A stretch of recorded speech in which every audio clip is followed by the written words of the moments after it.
Number one in Central California. This is ABC 30 Action News, AM Live. Good morning to you. I'm Wes Severson. Breaking overnight, at least one person is recovering after an apartment fire in central Fresno. Firefighters were called out to the scene at McKinley and West just a little while ago. They say at least one person suffered burns to their hands, but no other details are out yet about that victim.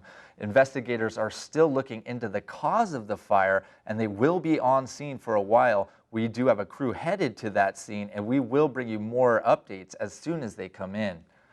New this morning, officials released the name of an overnight suspect involved in a police shooting in southwest Fresno. They say 35-year-old Steven Sengorna is a known gang member with a long criminal history. Around 8:30 last night, officers say he approached a victim who was sitting in front of his apartment complex near Geneva and Belgravia. They say he put a gun to the back of the victim's neck and said he was going to kill him. After being talked down, they say Sengorna eventually walked away. But a few minutes later, police received calls of a suspicious man walking around with a handgun in the area of MLK in Geneva. That's when they spotted Sengorna a second time and chased after him. Well, one of the officers gave chase on foot. There was another officer who was in his vehicle driving at that time southbound on Martin Luther King. And as he was doing so, he was driving at a very slow pace. The suspect, armed with a gun, ran by him. Also in a southbound direction on the driver's side, and pointed that handgun at the officer as he was seated in the driver's seat.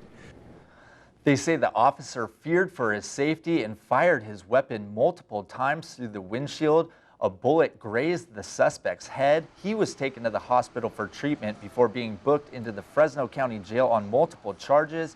No one was hurt. Police later determined the suspect's gun was a replica that closely resembled a handgun.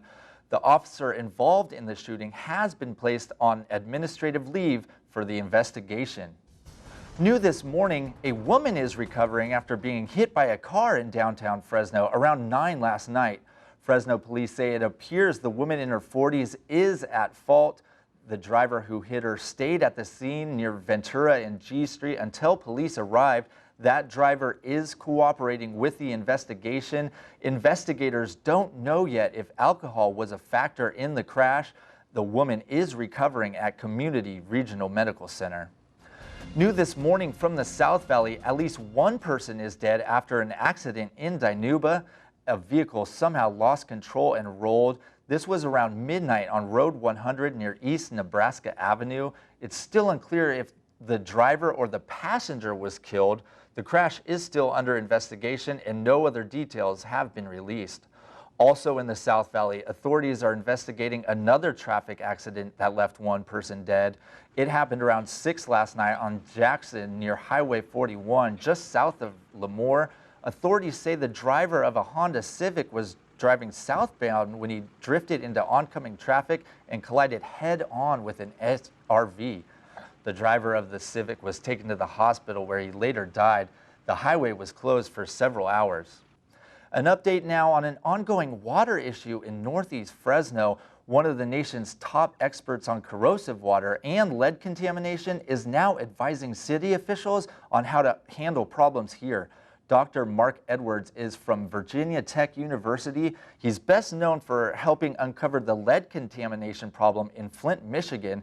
He said Fresno is nothing like Flint. He says the corrosion in Fresno is caused by the combination of surface water and galvanized plumbing. Edwards also says the lead found in some homes here is not a significant health problem, and he doubts the problem can ever be completely fixed. I think it's very, very unlikely that you're going to eliminate the red water problems. But you can try to mitigate them to the extent that's possible and get them down to a more reasonable, normal level. Edwards says it's impossible to stop galvanized pipes from corroding, but he believes the city's efforts to provide the right chemical mix will help. He noted that galvanized pipes are no longer recommended in home construction.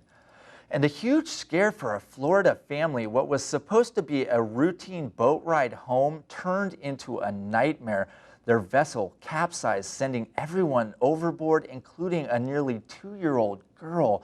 Cocoa Beach police say the family was returning from dinner with relatives late Friday night when their vessel struck power lines. With help from a person in a separate boat, 4 officers quickly entered the water and pulled nearly everyone to safety except for baby Kennedy. After nearly an hour of searching, first responders found her and pulled her from the water. Luckily, the 23-month-old was in an air pocket and had a life jacket on. Still to come, a change of heart on the campaign trail, why Donald Trump now says he regrets some of his controversial comments. Also finally heading back to America, we're live with new information on the fiasco in Rio and the 4 U.S. swimmers accused of lying about a robbery at the Olympic Games.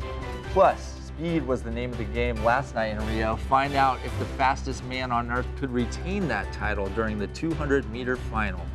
But before we go, here's a live look at the North Valley from our Merced Skycam. We will have a full update on the cooler conditions headed your way this weekend. And Action News returns right after this.